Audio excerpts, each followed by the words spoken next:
Hi students, today's topic Lost Spring. This is very interesting chapter। Anish चंग ने इसको लिखा हुआ है और ये जो है स्टोरी ऑफ स्टोलन चाइल्डहुड से लिया गया है। तो आप ध्यान से सुनिए इसको। समटाइम्स आई फाइंड ए रूपी इन द कारवेज। यहां से शुरुआत की गई है। Why do you do this? I ask साहब whom I encounter every morning scratching for gold in the garbage dumps of my neighborhood. There was a boy named Sahab. Every morning he comes there to find the money in the garbage. Sahab left his home long ago, set amidst the green fields of Dhaka. His home is not even a distant memory. There were many storms that swept away their fields and homes. His mother tells him that's why they left looking for gold in the big city where he lives now. In the first paragraph, you have seen that there is a boy named Sahab. He comes from Dhaka. Why they have come there? Because the storm has swept their fields and homes, and they are leading the life of vagabonds. I have nothing else to do, he mutters. He looks away. Go to school, I say, gleefully, realizing immediately how hollow the advice must sound. मैंने कहा, आप school क्यों नहीं जाते? फिर मुझे खुद ही एहसास हुआ कि मेरा एडवाइस जो है वो उसके लिए हॉलो है। Immediately how hollow the advice must sound. एक बच्चा जो गार्बेज के ऊपर कूड़े के ढेर के बीच में पैसे ढूंढता है, उसके लिए मैं ये कहती हूँ कि वो स्कूल चला जाए। तो मुझे ये रियलाइज हुआ कि मैंने क्या कह दिया उसके लिए। There is no school in my neighbourhood when the field burn I will go. साहब जो बड़ा तेज तरार लड़का, वो कहता है कि मेरे पड़ोस में ऐसा कोई स्कूल नहीं है, जब स्कूल खुले बनेगा तो मैं जरूर जाऊंगा, आई विल गो। तो बच्चों आपने देखा यहाँ पे है आई विल गो या आई शैल गो। जनरली हम आई शैल गो लिखते हैं, पर जब कोई ये डिटरमिन कर लेता है, दृढ़ निश्चय कर लेता है, तो वहाँ जो है वो शैल की जगह विल लगता है। If I start A school will you come, I ask half joking. मैंने मजाक करते हुए कहा, बेटे अगर मैंने स्कूल खोल दिया तो तू क्या अब स्कूल आओगे? Yes he says smiling broadly. School के नाम पर उसके चेहरे के ऊपर मुस्कुराहट छा जाती है। A few days later I see him running up to me. Is your school ready? कुछ दिनों के बाद वो लेखिका को मिलता है और उससे पूछता है क्या आप अपना स्कूल चला रहे हो, अपना स्कूल बनाने जा रहे हो? It takes longer to build a school, I say, embarrassed at having made a promise that was not meant. मैं अपनी बातों के ऊपर ही लज्जित हुई। मैंने कहा कि स्कूल बनाने के लिए तो बहुत समय लगता है, but I promises like mine around in every corner of this bleak world.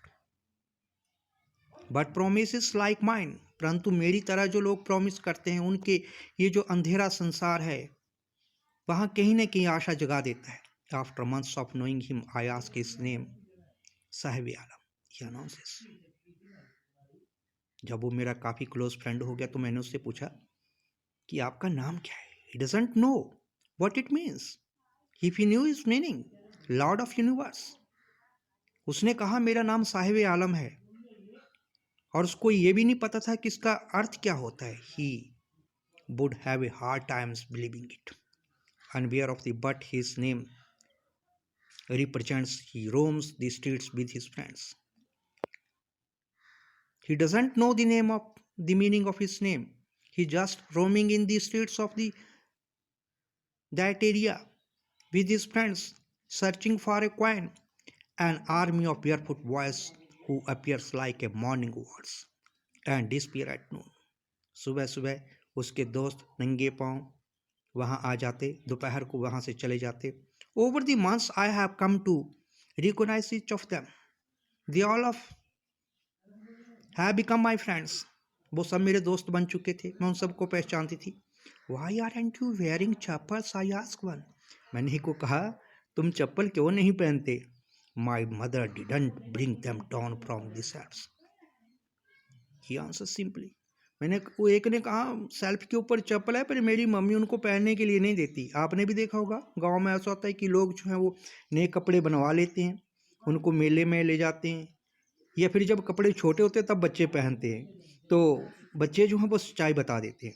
Even if she did, he will throw them off as another's. Who is wearing shoes that don't match? When I comment on it, he shuffles his feet and says nothing. I want shoes. Says a third boy who has never owned a pair all his life. एक लड़के ने कहा, मुझे तो जूते चाहिए, उसने अपनी जिंदगी में अभी तक जूते पहने ही नहीं थे. Traveling across the country, I have seen children walking barefoot. मैंने देखा कि बच्चे जो हैं वो सड़क के ऊपर नंगे पाँव जा रहे हैं. इन सिटीज, शहरों में, ऑन विलेज रोड, सड़कों पे. It is not lack of money. What a tradition to say stay barefoot. ऐसा नहीं कि उनके पास पैसे नहीं है कि वो जूते नहीं खरीद सकते, but it has become their tradition to stay barefoot. In one explanation I wonder if this is only excuse to explain why perpetual state of poverty. I remember a stormy man from Udupi once told me as a young boy he would go to school past an old temple where his father was a priest. He would stop briefly at the temple and pray for a pair of shoes. मुझे वो कहानी भी याद है उदीपी की. मुझे बताया था कि एक लड़का जो था वो मंदिर के बाहर डेली पूजा करता था जूतों के लिए. 30 years later I visited his town and the temple. 30 साल के बाद मुझे शहर में जाना हुआ, which was now drowned in an air of the desolation. In the backyard where lived the new priest, there were red and white plastic chairs. A young boy dressed in a grey uniform, wearing a socks and shoes, arrived panting and threw his school bag on a folding bed. एक young boy था वहाँ पे, uniform पहनी थी, socks पहनी थी, और हाँफता हुआ आया, अपना बैग उसने बिस्तर फेंक दिया. Through his bag on the folding bed. Folding bed के ऊपर अपना बिस्तर के ऊपर अपना उसने बैग फेंका. Looking at the boy I remember the prayer another boy who had to be the goddess when he had finally got a pair of shoes. अब मुझे उस लड़की की याद आई. देखो, इस लड़की के पास जो है एक पेयर जूते हैं. Let me never lose them, the goddess had granted his pair. देवी ने उसकी आवाज़ जो थी वो सुन ली थी. Young boys like the son of the priest now wore shoes. अब उस लड़की के पास जो थे, प्रिस्ट का जो लड़का था, पुजारी का जो लड़का था, उसके पास उसने जूते पहने हुए थे. But many others like the rag pickers in my neighbourhood remain shoeless. परंतु मेरे पड़ोस में बहुत सारे ऐसे लड़के हैं रैग पिकर्स की तरह. रैग पिकर के जो बच्चे होते हैं वो बिना जूतों के ही होते हैं. That's enough students for today. कल हम नेक्स्ट इसके बारे में पढ़ेंगे. ओके.